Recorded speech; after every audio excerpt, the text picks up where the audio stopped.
సంవత్సరాల తరబడి ఎన్ని మందులు వాడినా మీ మోకాల నొప్పులు తగ్గట్లేదా? ప్రాణ పెయిన్ క్లినిక్ లో అత్యాధునిక చికిత్స.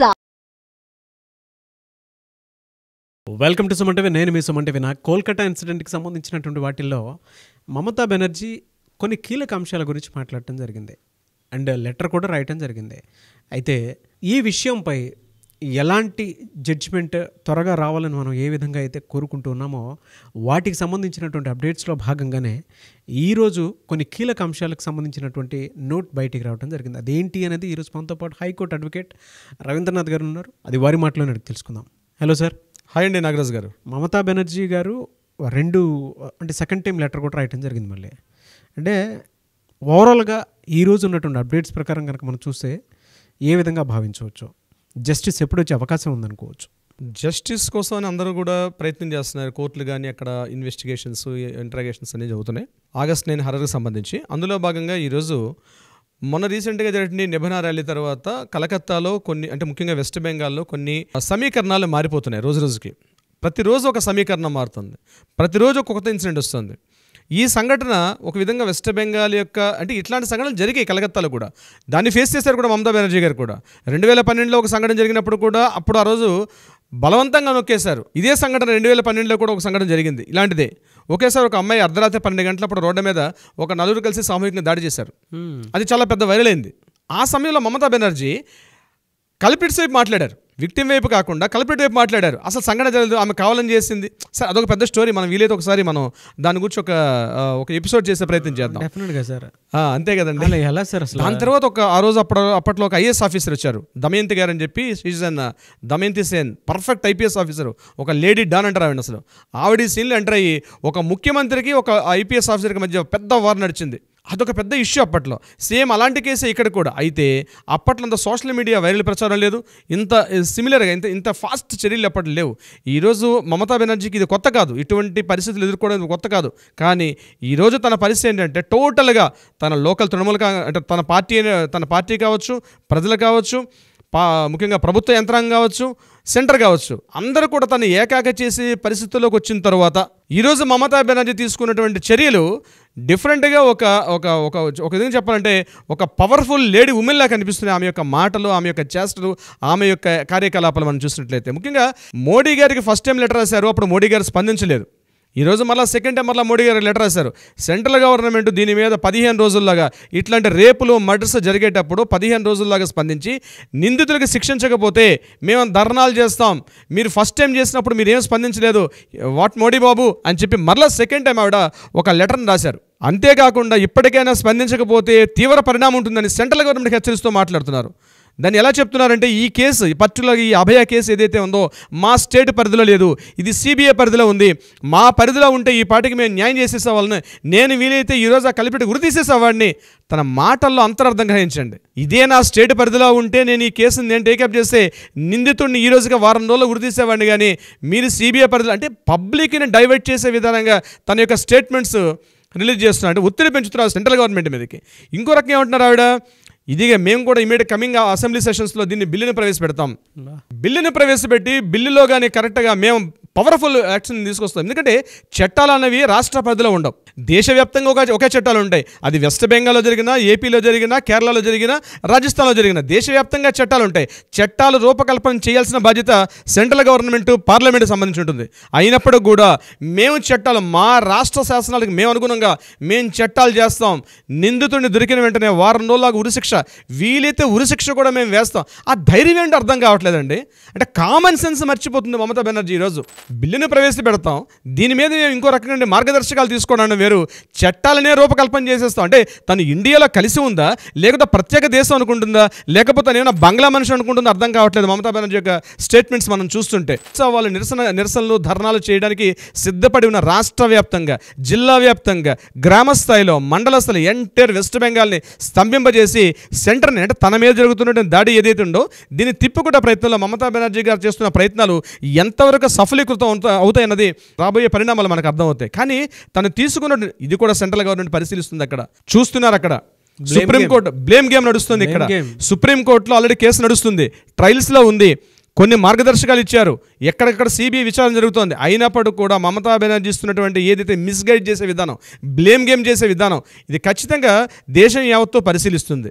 దీనికి సంబంధించి సెంట్రల్ గవర్నమెంట్ ఈరోజు కేంద్ర మహిళా శిశు సంక్షేమ శాఖ మంత్రి గారు అయినటువంటి కేంద్ర మంత్రి అయినటువంటి అన్నపూర్ణాదేవి గారు ఈరోజు ఒక పోర్టల్ ఏర్పాటు చేశారు, షీ బాక్స్. ఆ పోర్టల్ అంటే మహిళలు ఎదుర్కొన్న సమస్యలు కానీ, ఏవైనా లైంగిక ఆరోపణలు కానీ, లేకపోతే ఈవిటీజింగ్ కానీ, కాలేజీల్లో కానీ, వైద్యాలయ అంటే వృత్తి చేస్తున్నటువంటి ఆఫీసుల్లో కానీ ఎక్కడైనా ఇటువంటి ఏవైనా పరిస్థితులు ఎదుర్కోగలిగితే వెంటనే వాళ్ళు ఈ షీ బాక్స్లో నమోదు చేసుకునే విధంగా ప్రతి షీ బాక్స్ని కూడా ఒక ఐఏఎస్ ఆఫీసరు, ఒక ఐపీఎస్ ఆఫీసర్ ఆ స్థాయిలో దాన్ని పర్యవేక్షిస్తుంటారు.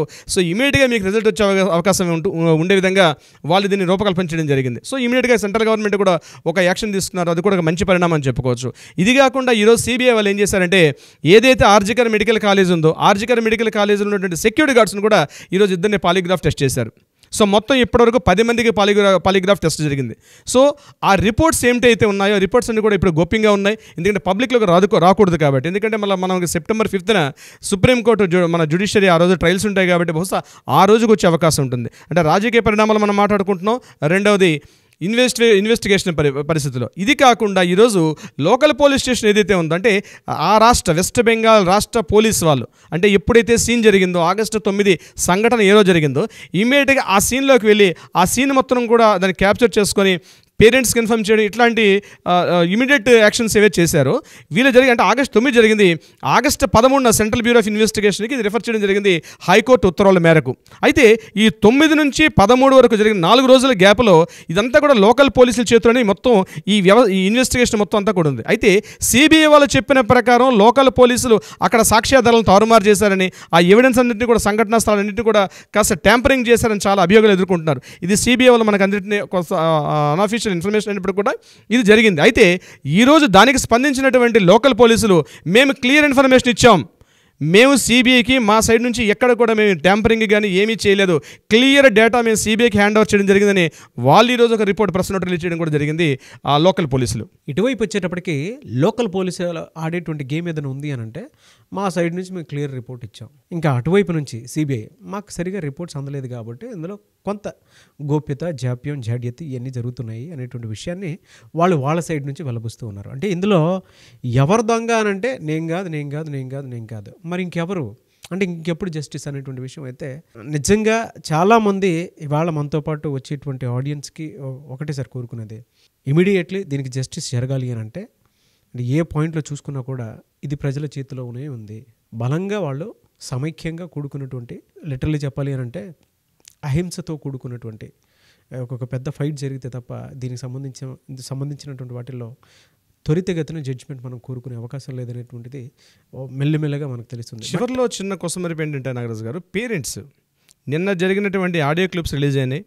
పేరెంట్స్కి ఆర్జీకర్ మెడికల్ కాలేజీలో 10:53 ఫస్ట్ కాల్ రావడం, సెకండ్ కాల్ రావడం, థర్డ్ కాల్ రావడం, ఈ మూడింటిని వీళ్ళు అటెండ్ చేసే విధానం అదంతా మనకు ఆడియో క్లిప్స్ వచ్చాయి. మనం కూడా ఒక ఎపిసోడ్ చేసాం దాని మీద, మన ఆడియన్స్ కూడా బాగా స్పందించారు. అయితే దానికి సంబంధించి పేరెంట్స్ ఈ వార్త ఎప్పుడైతే స్ప్రెడ్ అయిందో, ఆడియో క్లిప్స్ ఎప్పుడైతే బయటకు వచ్చాయో, ఎలా అయితే వైరల్ అయ్యాయో, పేరెంట్స్ భయపడుతున్నారు ఈరోజు వాళ్ళు.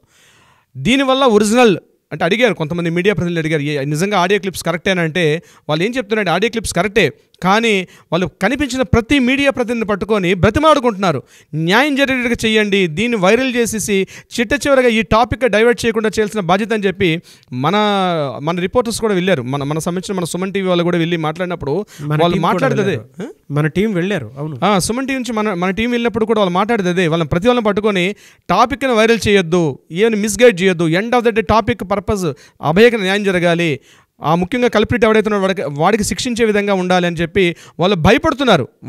వాళ్ళ భయం ఏంటంటే సోషల్ మీడియాలో స్ప్రెడ్ అయ్యి జరగాల్సిన దాన్ని జరగకుండా చివరికి ఏదో జరుగుతుందని భయపడుతున్నారు వాళ్ళు కూడా.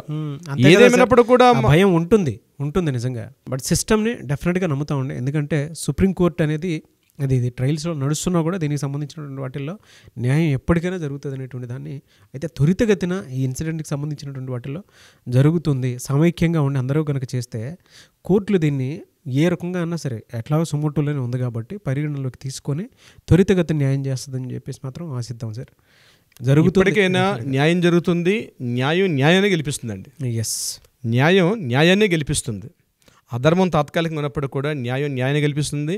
ఏదైతే ఇప్పుడు జరుగుతున్న సంఘటనలు రాబోయే ఒక మంచి శకానికి, ఒక మంచి భవిష్యత్తుకి పునాదిగా మారుతుందని చెప్పడంలో ఎటువంటి డౌట్ అయితే లేదు నాగరాజు గారు. ఎస్, కానీ ఎప్పుడైతే జస్టిస్ వస్తుందో అండి దీనికి సత్వర న్యాయం కనుక జరిగితే సార్ దేశం మొత్తం మీద అంటే దీంట్లో ఏమవుతుంది, ఎలాంటి జస్టిస్ జరుగుతుంది ఎదురు చూసేటువంటి మనుషులు చాలామంది ఉన్నారు. ఒక్కొక్క చరిత్రకి నాంది అనుకోవచ్చు అనేది డెఫినెట్గా ఒక మంచికి నాంది. ఇంకంతే. Thank you so much Ravindranath గారు. Thank you so much Nagaraju గారు.